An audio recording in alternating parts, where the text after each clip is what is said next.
মা বন্ধুর উদ্দেশ্যে আমি একটা কথা না বললেই নয়।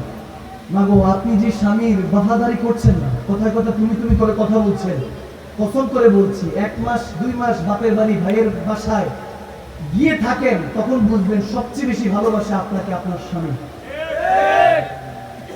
ওদিন বুঝতে পারবেন আপনাকে সবচেয়ে বেশি ভালোবাসে। আপনি আপনার বোনের বাসায়, ভাইয়ের বাসায়, বাপের বাসায়, বাপমার বাসায় আপনি 2-3 মাস থেকে দেখেন, বিয়ের পরে দেখবেন বোঝা মনে হবে, কিন্তু ওই স্বামীটা সারাদিনও একবার হলো চিন্তা করে যে বাসায় গিয়ে আমার ওয়াইফের মুখে, আমার বিবি জান, আমার স্ত্রীর মুখে যাতে হাসিটা দেখি।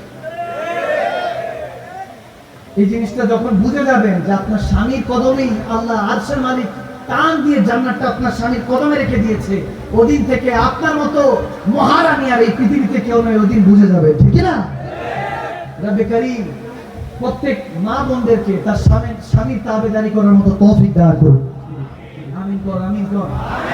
যুবকের মুখ দিয়ে আমিন বলে না, হুজুর নাই বলছি তো হুজুর, কোরবানি শেষের দিন যায়, আমিন বাড়াবো মুখ দিয়ে কোন দিয়া, সমস্যা নাই।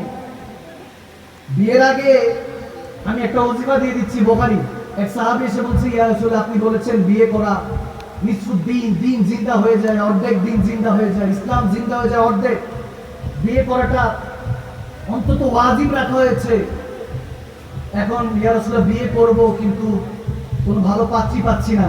পেয়ারা বললেন জুমার দিন আগে আগে আজানের আগে গোসল করে মসজিদে যাবা, সুগ্রানের ব্যবস্থা করবো, অর্থাৎ ওই জামানায় বাহুর পাওয়া যেত, এখন আকরবাতি আছে, সুগন্ধির ব্যবস্থা করবা, মসজিদটা ঝাড়ু দিবা, ওখানের মধ্যে একটা খাটিয়া থাকে যেটা আপনার শেষ খাওয়ান, 4 জন ড্রাইভার 1 জন প্যাসেঞ্জার, চেনা যাচ্ছে নি?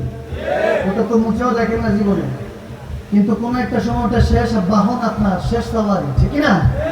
আমার নবী বলতেছেন মসজিদে জুমার দিন যাবা, দুরূদ শরীফ পড়তে পড়তে প্রথমে বলতেছেন যে মসজিদটা ঝাড়ু দিবা, আগরবাতি লাগাবা, খুশবু ব্যবস্থা করবা, বাকুর দিবা, খুশবু ব্যবস্থার পর ওই তোমার শেষ খাটিয়াটাকে পরিষ্কার করবা, করার পর দুরূদ শরীফ পড়বা, পড়ে আজানের জন্য অপেক্ষা করবা, আজানের উত্তর নিবা, ইমাম সাহেবের খেতাবাত শুনবা, তারপর নামাজ পড়বা, 2 রাকাত ওই জুমার নামাজ পড়ে রব্বে কারীমের কাছে যা চাইবা আল্লাহ তেমন জীবন সঙ্গী তোমার জন্য ব্যবস্থা করে দিবে। আরো জোরে